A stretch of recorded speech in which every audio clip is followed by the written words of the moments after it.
মার্কিন president Donald Trump স্পেনের ওপর পূর্ণাঙ্গ বাণিজ্য নিষেধাজ্ঞা আরোপের হুমকি দিয়েছেন।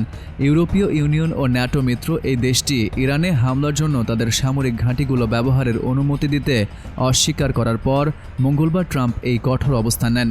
জার্মান চ্যান্সেলর ফ্রিডরিখ মের্জের সঙ্গে এক বৈঠকের সময় ট্রাম্প সাংবাদিকদের বলেন, স্পেন অত্যন্ত জঘন্য আচরণ করেছে। তিনি আরও বলেন, তিনি ট্রেজারি সেক্রেটারি স্কট বেসেন্টকে স্পেনের সাথে সব ধরনের লেনদেন বন্ধ করার নির্দেশ দিয়েছেন। তিনি বলেন, আমরা স্পেনের সঙ্গে সব ধরনের বাণিজ্য বন্ধ করতে যাচ্ছি। আমরা স্পেনের সাথে কোনো সম্পর্ক রাখতে চাই না।